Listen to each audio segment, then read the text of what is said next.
Hi guys, welcome back to Nintendo Minute. So today we are actually filming our first video in our new studio. New studio, isn't it great? I know, it's so exciting to be back in the studio. I think we've been traveling. It's been a while. For pretty much like all of January. But we're back. But we're back, and we're here, and we're so excited to make lots of videos from this new place. We were back just in time to go on a field trip.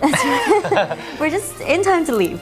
But we did something really fun earlier this week. We were able to actually preview the Defenders of the Triforce scrap Zelda puzzle adventure. Yes, a real-life Zelda puzzle adventure we went on. It was really, really cool. So we were able to go through the puzzles and see if we could defend the Triforce. So we'll take you along and you can see how we did. So we get to the event. It's actually really cool because they have a lot of people in Zelda costumes. They do, yeah. Which is like, it like gets you right in the mood, right? You're like, oh my gosh, I'm doing something. You're surrounded by all things Zelda, and you're in a really large room, and they just have these tables because you're in groups. Right. And that's the group that you stick with for the duration of the event. Yeah, so it really is a good exercise in teamwork. It is. Because you really have to work together, and you only have 1 hour to solve the entire puzzle. And they kind of start you off with this opening video showing you kind of setting the stage, I guess, right? Yeah, there was an original video, just giving you some story beats of what you're doing and letting you know what you need to do. And going back to your point about the teamwork, I really appreciated that because, as is well documented, I am deficient in puzzle solving ability. So I think there were a few places where I was able to chime in, but I really relied on the team. So after they kind of set you up in the story, obviously you're looking.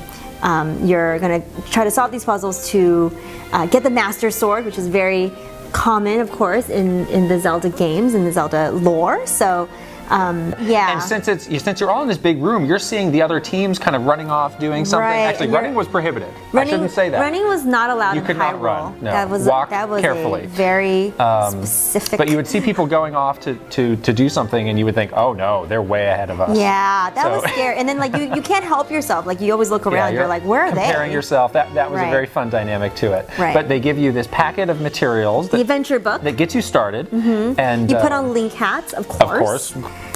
I mean, you have to have a Link you hat to think about these puzzles, obviously. Right. But that's really the basis of your adventure, and you start solving puzzles there, and then over time you'll get more items. Yeah. And what I really liked about it was everything around you was put to use. And a lot of times there were things that you would think, oh, this is nothing. No, it actually would come into play in a really pivotal way that you wouldn't think of. You have to really pay attention to all the materials you were given and like really be organized and keep track of those things. One thing that I really liked about it was even though it was a big group that was in like this big space, there was an element of, like you said, like walking around to different places. So they had built out like different Zelda like from locales like Zora's Domain or the Gorons or etc. So you could like actually go and you would interact with the characters. You would actually pick up new clues and new puzzles from those areas and then like go back to your table and continue solving through it. So I thought that added element of moving around and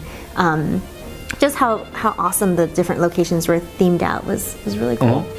Now, I admit I had a moment of panic when this started, and the clock's ticking and the hustle and bustle started. I'm going back to high school, like, oh boy, I'm not passing this test. But over time I got more comfortable with it, and the team was very helpful. And for the record, we did not win.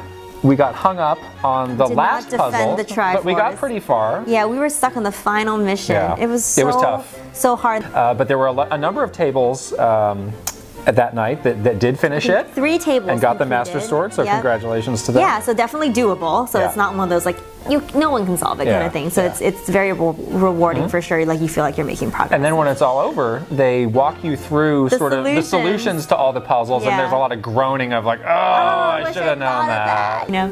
So yeah, it's really fun. Definitely a really fun group activity, and we had a ton of fun. I don't think you were that bad. Okay. Thanks. All right, so that is a look at us trying desperately to defend the Triforce and failing. It was still really fun. But this event that is starting this week in San Francisco, but then touring the nation. Yes, we will link the website here. Go and check it out and see if it's maybe coming to a city near you. They also have Twitter, and we'll just link it all somewhere for you guys to look at. But it's really fun. If you have a chance to go and you're a Zelda fan, we absolutely recommend you guys go and check it out because we had a great time. And yeah, we didn't solve the puzzle, but it was still a lot of fun. Fun was had. Fun was had. Triforce was sort of defended. Triforce is fine. I'm not worried about the Triforce. All right, that is it for this week. And remember, Nintendo Minute is never a minute. we'll see you guys next week. Bye-bye. Bye.